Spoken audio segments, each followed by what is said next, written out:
మాట్లాడినా నోటికొచ్చిన పద్ధతిలో దూషించిన చివరికి మా నాయకుడి చావును కోరుకుంటూ నికృష్టపు రోత మాటలు మాట్లాడినా మేము భరించుకున్నాం, సహించుకున్నాం, కోపాన్ని తమాయించుకున్నాం, పంటి బిగున బరాయించుకుంటూ వస్తున్నాం. వ్యక్తులుగా మమ్మల్ని అందరినీ ఇక్కడ కూర్చున్న వాళ్ళందరినీ ఎన్ని తిట్టినా పడతాం. శాసనసభలో కానీ బయట కానీ ఎంత రోత మాటలు మాట్లాడినా పడ్డాము, పడతాం.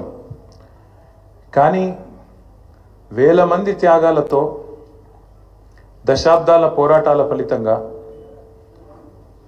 అందులో ముఖ్యంగా ఏ రాజకీయ పార్టీ అందులో లేని నాడు ఆనాడు టీఎన్జిఓలు అమోస్ గారి నేతృత్వంలో, ఇంకా అంతకంటే ముందు బుద్ధిజీవుల నేతృత్వంలో రాజకీయ నాయకులు కనీసం ఆనాడు మేలుకోకముందే మేలుకొని విద్యార్థులు, ఉద్యోగ సంఘాల నాయకులు పోరాటానికి శ్రీకారం చుట్టి అల్టిమేట్గా కేసీఆర్ గారి నాయకత్వంలో అమరుల త్యాగాల ఫలితంగా ప్రజల ఆశీర్వాదంతో సాధించిన తెలంగాణ రాష్ట్రాన్ని అవమానించే విధంగా, ఈ రాష్ట్ర భవిష్యత్తుకు ఒక శాపం పెట్టే విధంగా నిన్న ముఖ్యమంత్రి రేవంత్ రెడ్డి మాట్లాడిన దారుణమైన మాటలు ఏవైతున్నాయో అని చూసిన తర్వాత ఆరోగ్యం బాగాలేకపోయినా, ఇంకోటి బాగాలేకపోయినా, ఏదేమైనా సరే ఖచ్చితంగా నువ్వు పోవాల్సిందే, మాట్లాడాల్సిందే. పార్టీ తరఫున పార్టీగా మనం చెప్పాలి, మన వాదన పార్టీగా మనం చెప్పాలి తెలంగాణ ప్రజలకు కొన్ని వాస్తవాలు అని మా అధ్యక్షులు, తెలంగాణ తొలి ముఖ్యమంత్రి కేసీఆర్ గారి ఆదేశం మేరకు ఇవాళ మనందరం ఇక్కడ కూర్చుని ఉన్నాం. నిజంగా నిన్న రేవంత్ రెడ్డి గారు మాట్లాడిన మాటలు చూస్తే స్వతంత్ర భారతదేశ చరిత్రలోనే అత్యంత అసమర్థుడు, ఒక చేతగానివాడు, ఒక పనికిరాని దక్షత లేని పాలకుడు ఇంకొకరు లేరు ఈ దేశంలో అనేది మాత్రం తేలిపోయింది. అట్లాగే ఇంకోటి కూడా తేలిపోయింది.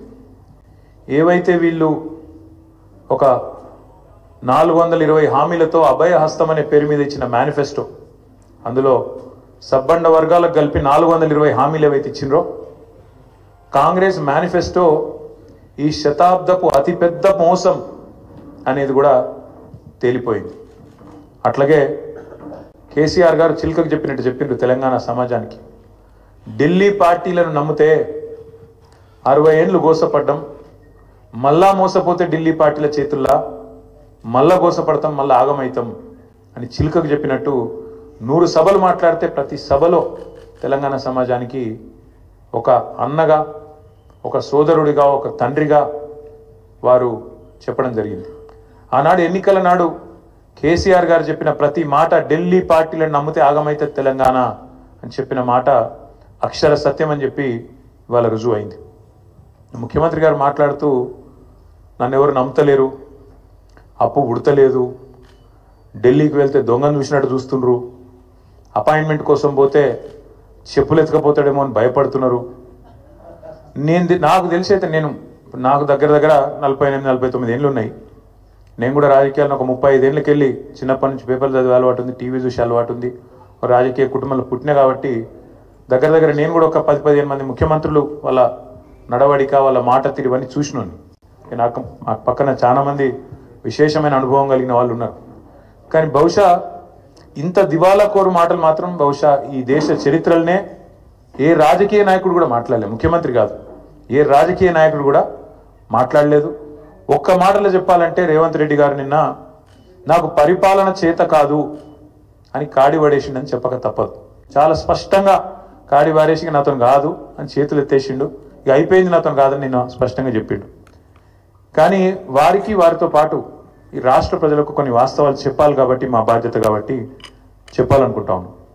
ఎక్కడ పోయినా దొంగలాగా చూస్తున్నారు అంటున్నాడు ముఖ్యమంత్రి. మరి దొంగను దొంగలెక్క కాకపోతే ఎట్లా చూస్తారు? దొంగను దొంగలెక్కనే చూస్తారు.